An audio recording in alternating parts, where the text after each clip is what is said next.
O Trilhas da Democracia de hoje procura responder a seguinte pergunta: quando os estudantes voltarão às ruas?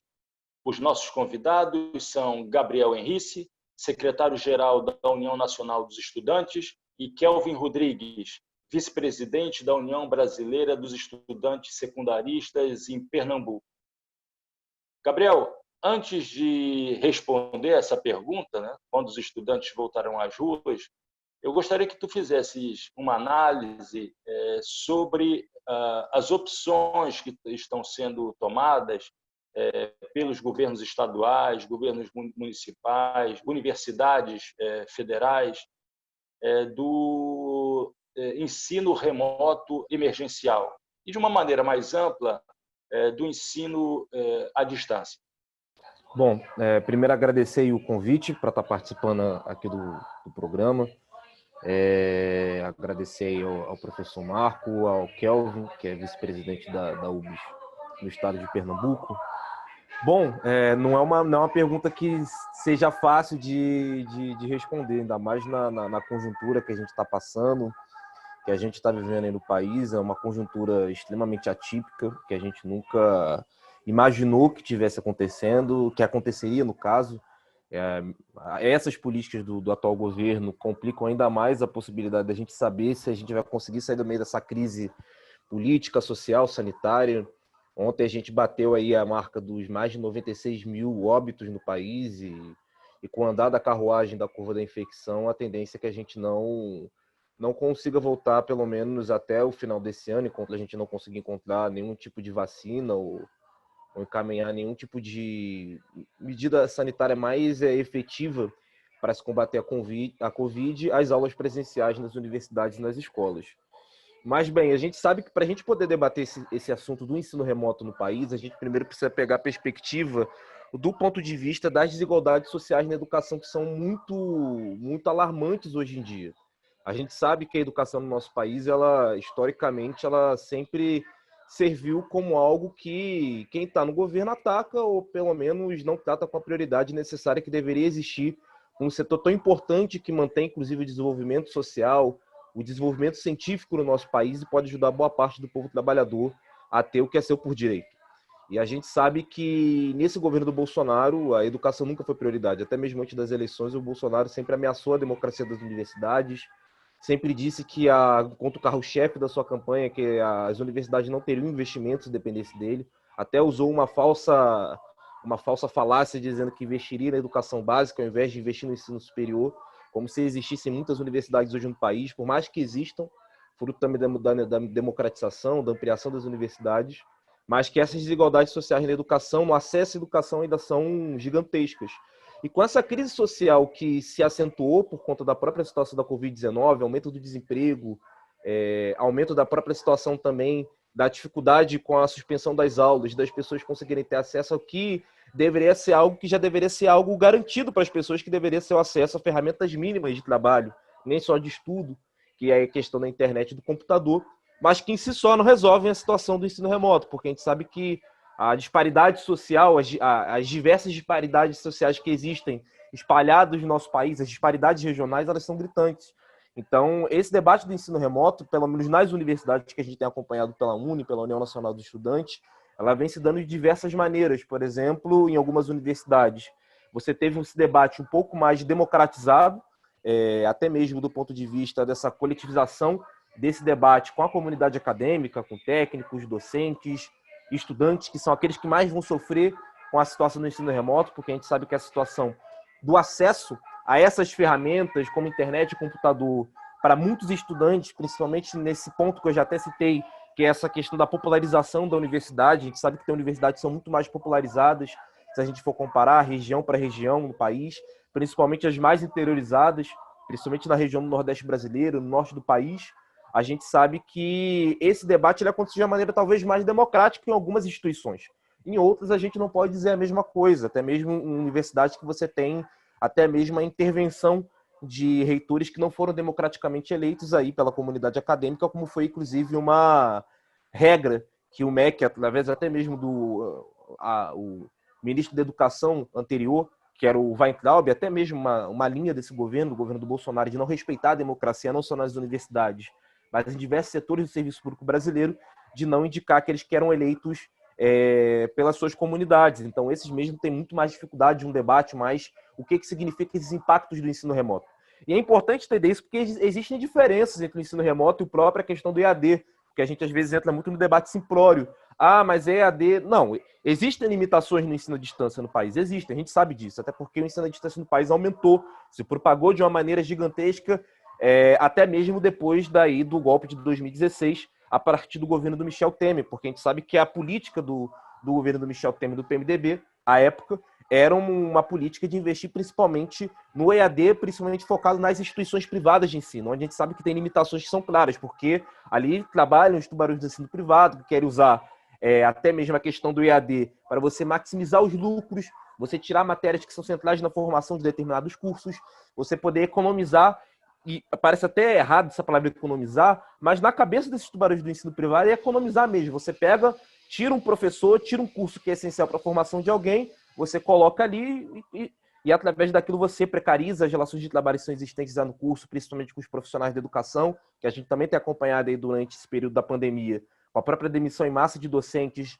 do ensino privado, mas que comparado, por exemplo, com o ensino público, que algumas universidades no país, federais e estaduais, você tem uma plataforma pública aqui no Rio de Janeiro mesmo, a gente tem o CEDERJ, que é o consórcio das instituições de ensino aqui no Rio de Janeiro, instituições públicas, que já tem uma experiência já há quase 20 anos dessa consolidação do EAD numa plataforma pública, mas tem diferenças da preparação dos professores, da tutoria, da plataforma, de toda uma linha geral pensada. O ensino remoto ele não tem nada que normalize o seu funcionamento, não tem nada que diga que o ensino remoto ele tenha uma experiência no país, que é o primeiro momento. Então, por se Gabriel, tratar de... Diga.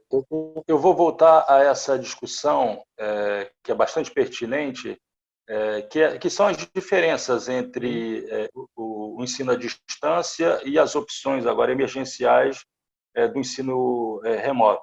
Mas antes eu gostaria de perguntar ao Kelvin quais são as particularidades dessas opções de ensino remoto no ensino médio. Kelvin, como é que vocês receberam, vocês do Movimento Secundaristas receberam essas opções que foram impostas, não houve nenhuma discussão prévia do ensino remoto? Perfeito. Gente, primeiro queria agradecer o convite, né? Em nome da direção da UBS. Eu sou o Kelvin, eu tenho 22 anos. Atualmente eu sou estudante pré-vestibulando no cursinho popular, né? E é grandes desafios, né? Primeiro que nessa análise mais da educação mais geral, uma coisa que foi muito imprevista. Ninguém contava com esse impacto, né? Dessa pandemia. Então, quando a gente dá de cara com esse processo da pandemia, a gente vê ali o cancelamento das aulas, emergencialmente, né, de primeiro, e que alguns estados vêm oferecer, né, essa questão do ensino híbrido, né, que alguns falam ensino híbrido, alguns falam essa questão do ensino remoto, e que no primeiro contato não teve esse debate, né, de perguntar a real necessidade dos estudantes. Então, primeiro passa por N fatores, né, desse processo. A gente tem um país aí que a desigualdade ela está escancarada, ainda mais com a pandemia nesse processo, né? Então, antes de falar desse processo da pandemia, eu queria só ressaltar alguns pontos que são importantes, né? Os ataques que a nossa educação ela já sofre há algum tempo. Então, a nossa educação, se agora na pandemia ela está nessa forma tão desestruturada, mas houve, durante os últimos períodos, alguns desmontes na educação, né? Como foi colocado. O que foi essa emenda 95, que foi implementada no governo Temer, que congela os investimentos em educação, saúde, segurança, que a gente já consegue sentir os impactos nas nossas universidades, nos nossos institutos federais, na nossa rede estadual também. O que é o projeto que ele foi colocado, né, sobre a reforma do ensino médio, uma reforma que foi colocada no governo Temer, ser um debate democrático com as instituições de ensino, com as entidades estudantis, com os professores, né? O próprio, essa questão do Fundeb, né, que na UNE, a UBS, a NPG já vínhamos debatendo há um tempo, falando da importância do que é o Fundeb hoje, e que quando a gente se depara com a pandemia agora, a gente vê um governo totalmente despreparado, a gente vê aí nenhuma proposta de sua agenda, né, para a área da educação, a não ser cortar das universidades investimento, né, a não ser cortar as bolsas da CAPES, da CNPq, sucatear os nossos institutos federais, né, nesse processo. E quando a gente vem lidar com a pandemia, a gente, como eu já falei aqui, da questão da desigualdade social, a gente se depara com contradição, né? Como é que nós vamos colocar o estudante secundarista para estudar nesse processo de ensino híbrido remoto, né? Primeiro que a gente não tem essa condição, né? Primeiro a gente tem aí estudante que muitas vezes mora numa casa que tem 3 irmãos, tem uma avó, tem uma mãe que sai para trabalhar de manhã, só chega à noite. Às vezes não, só tem um telefone e precisa compartilhar com os demais irmãos ou primos que moram na mesma casa. Às vezes não tem uma internet. Garanto a você que ninguém estuda com 1 GB de internet, porque 1 GB de internet não dá nem para assistir umas 4 videoaulas de uma aula densa para que ele possa absorver determinado conteúdo, né? Então a gente vê aí, o que é que nós detectamos nesse processo, né?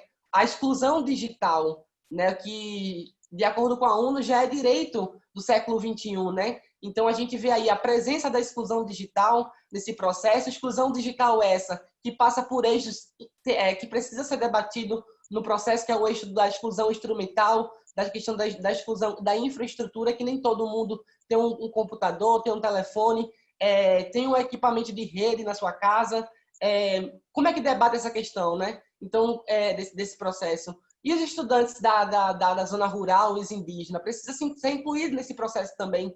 Então, são debates densos, né, que a gente precisa debater nesse processo para poder suprimir essa desigualdade que também é tão encontrada no nosso país, né? Então, esse debate do ensino híbrido ele é muito importante, a gente não podemos se abster desse processo.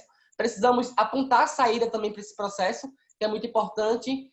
E eu acho que nesse processo agora é muito importante o diálogo, né? Então, não tem para que não ter esse diálogo com as entidades estudantis que realmente apresenta a necessidade, que tem pautas para apresentar, né, para esse governo que não apresenta nenhuma saída para esse processo do que é esse ensino remoto, que nesse momento atual que está, não dá para continuar. Gabriel, voltando àquilo que você dizia na tua intervenção inicial, né, e que foi reforçado agora, de certa maneira, pelo Kelvin, né, que a gente vive num país de desigualdades sociais profundas. Né? O Brasil é um dos campeões mundiais de desigualdades, na verdade, não apenas da desigualdade social. E dentro desse mapa de desigualdade social existe uma gigantesca exclusão digital. Mas, ao mesmo tempo, você tocou num assunto bastante pertinente, que é a diferença entre o EAD, que sempre se pautou por interesses privatistas, grandes interesses comerciais, e as opções agora emergenciais de ensino remoto, que uma boa parte das universidades públicas federais, principalmente, tem disponibilizado. A minha pergunta é a seguinte: será que os conceitos construídos historicamente em relação ao EAD não acabaram fazendo com que determinados setores de docentes e até do movimento estudantil olhassem de uma maneira muito enviesada, muito aí sim preconceituosa em relação às opções do ensino remoto, não obstante a constatação das profundas desigualdades sociais e da profunda exclusão digital existente dentro de uma universidade, você fez questão de dizer, que se popularizou nos últimos 15, 20 anos? Sim, é até difícil quando a gente vai falar sobre a situação dessas diferenças, porque, de fato, existem até conceitos que até mesmo baseiam um pouco dessas opiniões, até um pouco mais reticentes ao EAD, muito por conta dessa situação da influência do setor privatista na área. Então, a gente precisa até várias vezes até meio que dar uma diferenciada no meio de campo. A gente sabe que hoje no país, a gente sabe que o acesso às universidades ainda é algo que, por mais que tenha se modificado no perfil dos estudantes que ingressaram nas universidades no último período, ainda é um gargalo histórico o acesso às universidades públicas, principalmente as federais. A gente sabe. Eu fui o primeiro cara da minha família a entrar numa universidade federal. Kelvin também, do ponto de vista da sua família também, a gente tem mais dificuldade, não por conta que a gente não tem condição ou capacidade, mas várias vezes por conta das oportunidades do ponto de vista social que são diferentes. A gente sabe muito bem que existe essa disputa maior para entrar numa universidade para quem é estudante mais pobre. Então, a gente sabe muito bem que existe essas diferenças. E o setor privado de ensino, hoje em dia, a gente sabe que existe essa maior dicotomia, porque, infelizmente, esse setor que se aproveita mais do EAD para isso, para maximizar o lucro, para demitir professor, para precarizar mais as relações de trabalho, para tirar o conhecimento crítico do estudante que quer ali se formar no curso, necessita de uma matéria presencial, que é sentado aí também modificar um pouco dessa relação, criando também as plataformas públicas, até porque hoje no país tem muito estudante trabalhador que necessita fazer um curso superior que várias vezes escolhe o EAD não porque ele quer, mas por conta de uma condição de vida que está estabelecida ali na sua condição diária, que é várias vezes a sua jornada de trabalho, as suas condições de vida, até mesmo a possibilidade de você não conseguir ter tempo de estar numa universidade pública presencial.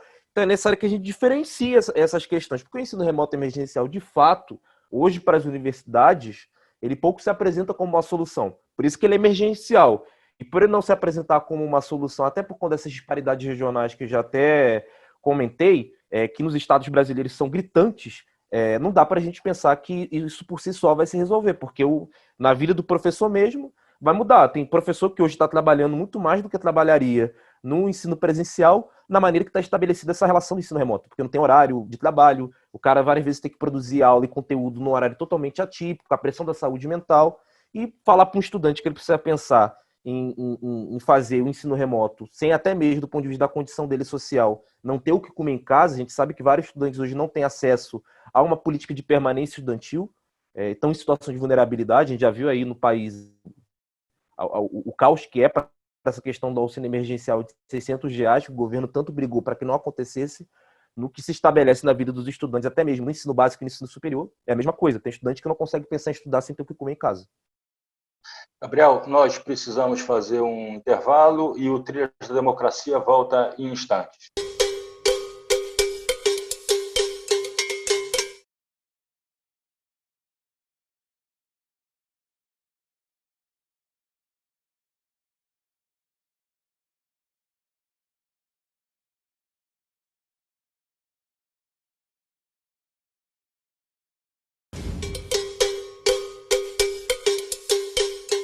O Trilhas da Democracia está de volta, procurando hoje responder a seguinte pergunta: quando os estudantes voltarão às ruas? Kelvin, quais são os debates em curso hoje no interior do movimento secundarista e quais são as perspectivas de retorno às mobilizações e manifestações de rua? Primeiro que nós temos grande desafio, né? A gente tem alguns debates que eles são muito importantes, né? A gente vê aí um governo que não apresenta uma agenda para a nossa educação hoje, no geral, né? Para a nossa educação pública da rede básica, inclusive um governo que fez o boicote, né? A aprovação do Fundeb, que é um fundo hoje que paga, né? Que valoriza o profissional da área da educação e que hoje mantém as nossas escolas públicas de pé, né? E aí nós temos algumas lutas que são importantes nesse processo agora, né? Primeiro, a gente precisa ainda travar essa luta do Fundeb no Senado, já estamos na mobilização, entrando em contato com nossos senadores, fazendo essa pressão, né, popular nesse processo. A gente tem alguns debates que são importantes nessa questão do próprio ensino remoto, né? A gente precisa apresentar algumas perspectivas nesse sentido, desse debate. Primeiro, a gente não pode fugir do debate pedagógico, né? Então, qual é o debate pedagógico, né? Será que temos que ter muita responsabilidade nesse processo do que são essas aulas do ensino remoto, né? As dificuldades estão sendo apresentadas, nem todo mundo consegue acompanhar esse ritmo que é novo, né? Desse ensino híbrido. Nem todo mundo tem a mesma plataforma, então a gente precisa pautar esse processo, né? Então, como é que a gente debate aqui a questão da inclusão nesse processo, que é muito importante? Então, a gente passa por um processo que nós estamos debatendo aqui, a UBS aqui no Estado está fazendo um debate, que é muito importante, que é da questão dos dados patrocinados, né? Que já é um grande avanço aqui em debate com a Secretaria da Educação, onde a Secretaria da Educação financia esses dados para que os estudantes possam ter essa condição de acessar a internet, as plataformas, para poder adquirir o conhecimento, né?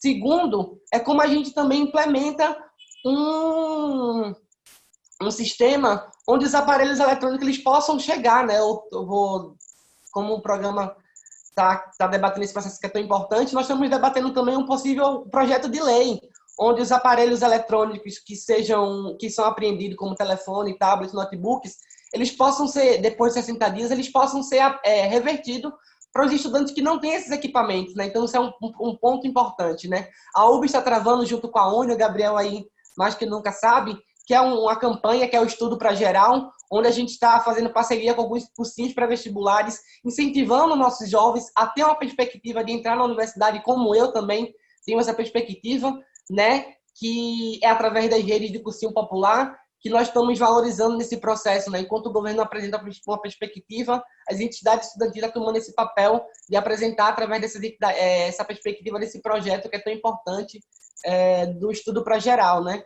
E nós temos debates super mega importantes. A gente não podemos fechar a venda para o que é as nossas escolas hoje, né? As nossas escolas têm algumas deficiências, elas precisam ser apontadas nesse momento também. Como é que a gente pensa o volta às aulas sem apontar as deficiências da nossa escola?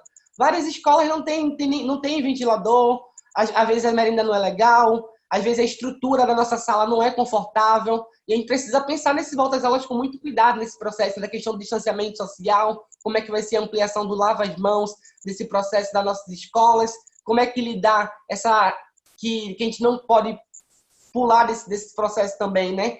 Que a gente sabe que eu estava lendo agora uma última pesquisa dos estudantes secundaristas, que há um mês atrás era de 31% dos estudantes que não tinham perspectiva de cursar o Enem, né? Então a gente travou uma luta dura nas redes sociais, ocupando a plataforma que por alguns anos, né, já vinha sendo ocupada pelo presidente da República para propagar suas fake news, e que nós, estudantes, né, em 2019, fizemos uma grande mobilização do que foi o tsunami da educação nas ruas contra os cortes, e que nós ocupamos essa plataforma que é hoje o meio de comunicação, que é a nossa forma de se comunicar com os estudantes, que é a rede social, com o tsunami na rede, também pelo adiamento do Enem, que foi uma vitória política dos estudantes nesse processo, né? Então tem esse debate também do Enem, ele perpassa por outros debates que são importantes, né? Como o Gabriel falou, a questão da saúde mental também nesse processo. Não dá para pensar um volta às aulas sem pensar num plano de saúde, num debate de saúde para os nossos estudantes secundaristas, que hoje tem 49%,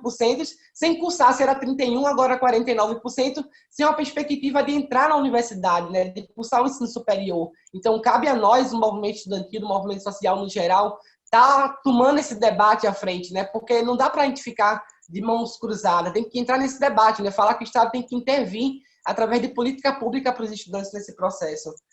Tem um debate que ele é muito importante também, que perpassa nesse debate todos, de algumas vitórias que nós estamos obtendo nesse processo, né? Como o Gabriel já falou, o que foi através do nosso plano de emergência das entidades estudantis, que nós pautamos a questão do próprio auxílio emergencial, né? Que é uma vitória do povo brasileiro hoje, né? Do movimento social como um todo, que no começo o governo queria colocar 200 e que a gente conseguiu aprovar ali 600, né? O desafio da educação é muito grande. A gente precisa hoje também pensar que a gente sabe nessa formação nova que está tendo do ensino à distância, né? Nesse processo, a gente precisa também ter responsabilidade com nossos professores, né? Nem todo mundo está adepto a essas novas tecnologias. Então, a gente precisa valorizar os professores nesse sentido, né? De uma nova formação pedagógica, metodológica, dessas novas plataformas que estão sendo utilizadas nesse processo, né?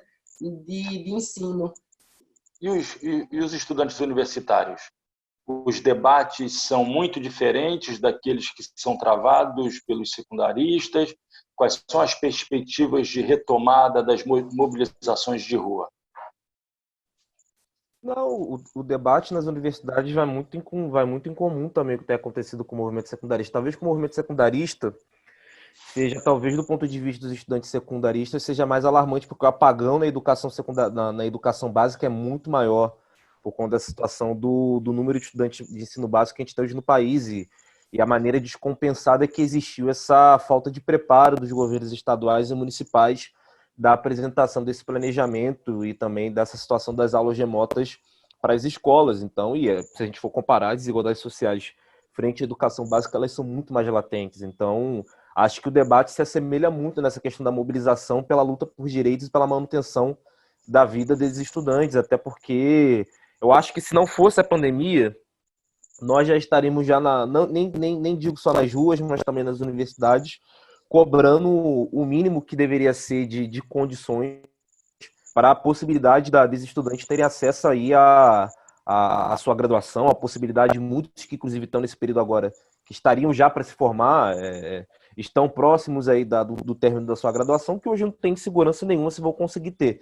Sequer ter acesso ao ensino remoto de uma maneira segura, com qualidade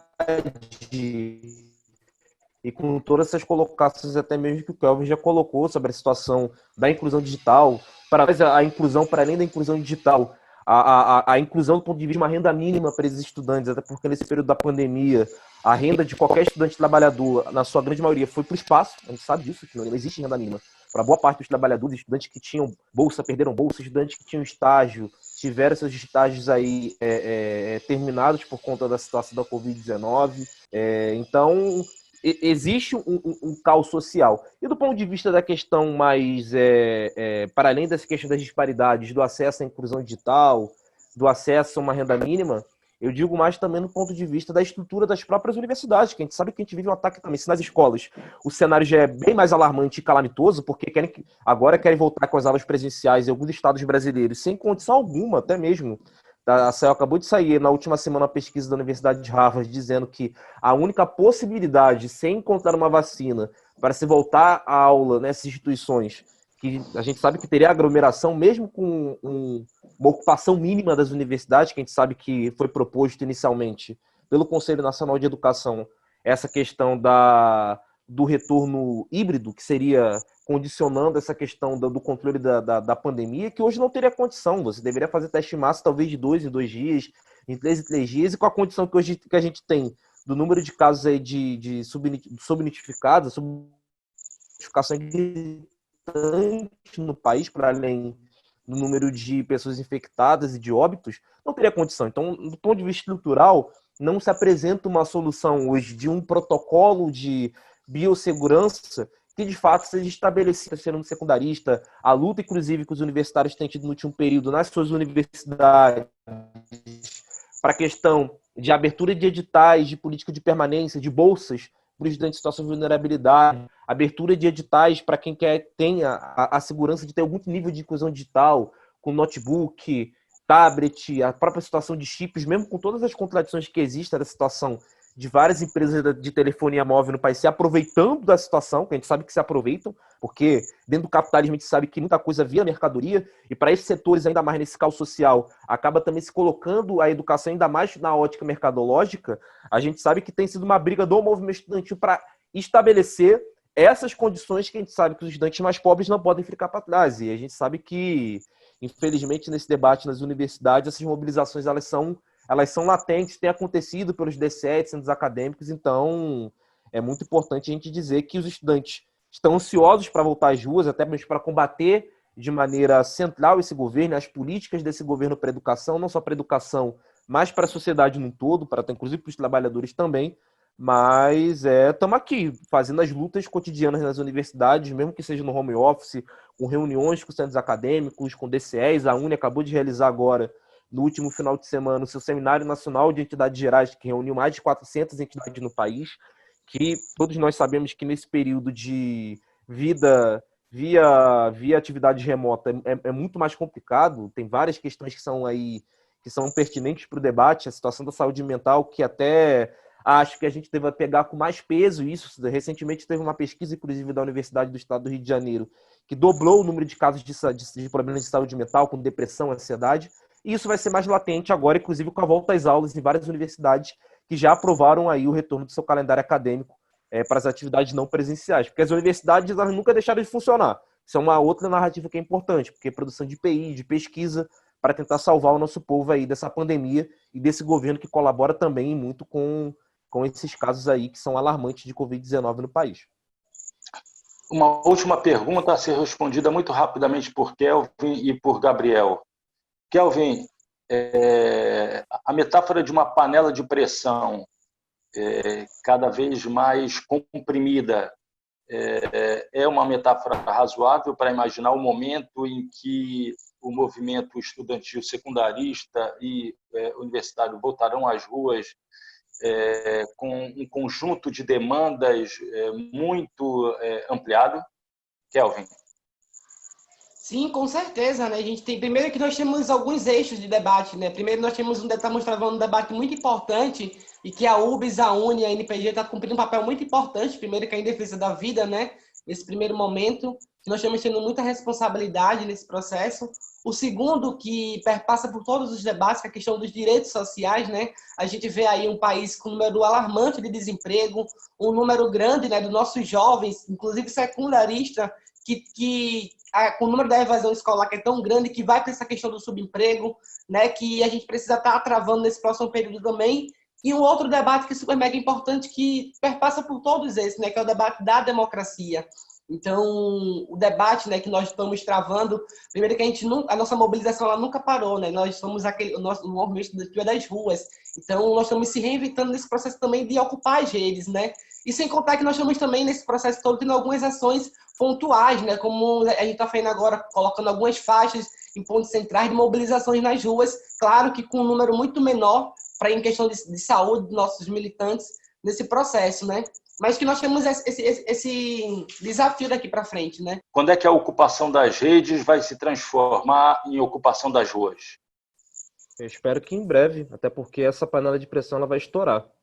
Nós vamos viver aí a pandemia do desemprego, da fome, e a gente precisa aí colocar os direitos sociais em dia e voltar para as ruas. A gente até está nas ruas fazendo as ações de solidariedade, que até é importante lembrar que várias entidades estão fazendo aí distribuições de cestas básicas, porque se o governo não quer dar uma segurança alimentar para as pessoas que estão aí desempregadas, e o movimento social, o movimento estudantil aí está presente nessa luta, mas em breve a gente vai voltar aí com força, porque pós-pandemia os desafios serão gigantescos, tanto do acesso à educação, quanto aí da calamidade que vai se colocar aí nas áreas sociais. Gabriel, muito obrigado, Kelvin. E o Trilhas da Democracia volta na próxima semana, sempre debatendo temas relativos à defesa da democracia e dos direitos humanos. Até lá!